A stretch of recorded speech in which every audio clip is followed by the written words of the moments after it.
This is presentation 2 of the New York State Grades 3 to 8 ELA Rubric and Scoring Training Series, Holistic Scoring.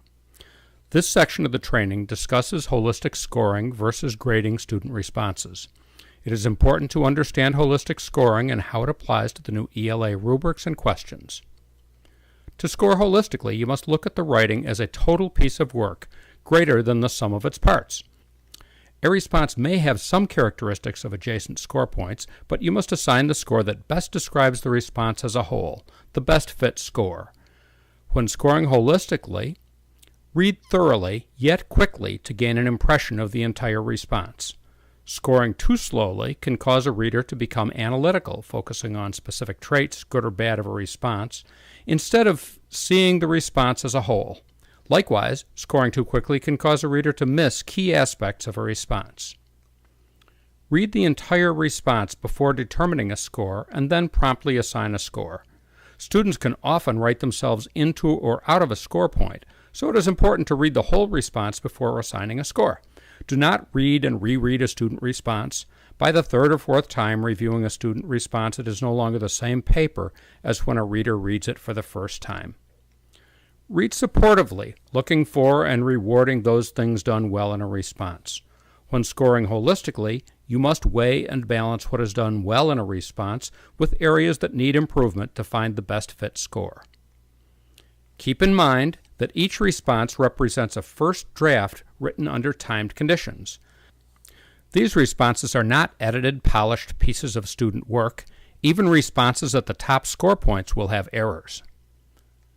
Scoring a state test is quite different from grading classroom papers. When grading, one purpose is to provide feedback on areas that need improvement so a student can work on those areas.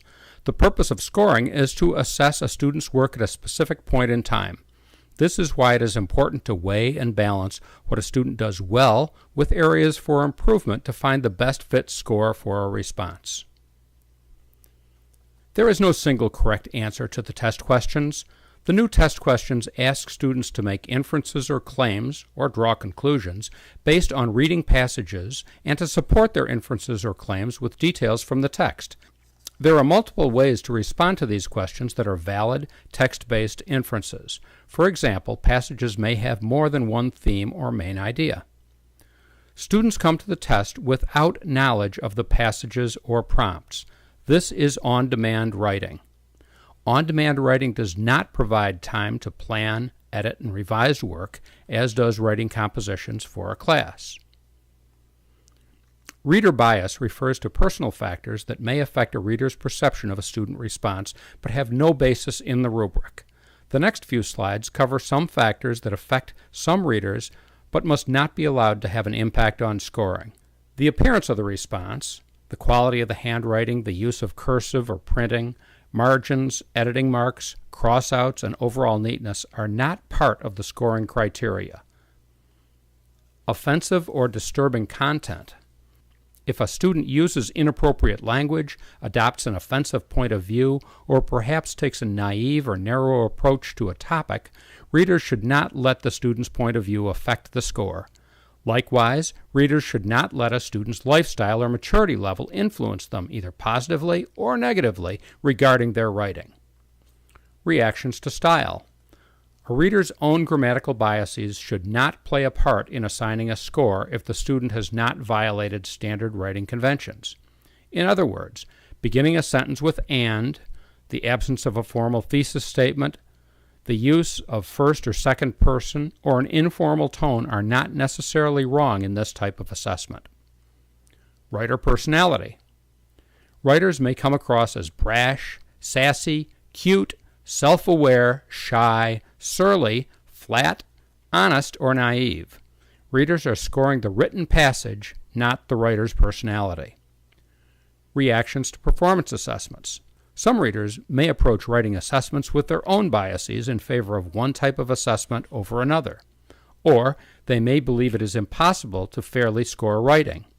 They may feel as though the standards used in an assessment violate their sense of what constitutes good writing. It is important for each reader to set aside his or her own biases in order to keep the scoring as standardized and as fair to each student as possible. Remember, You are scoring, not grading student responses.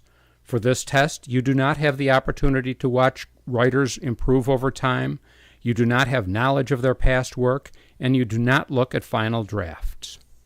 Although you may be experienced in reviewing student writing, you need to set aside your own grading practices when scoring.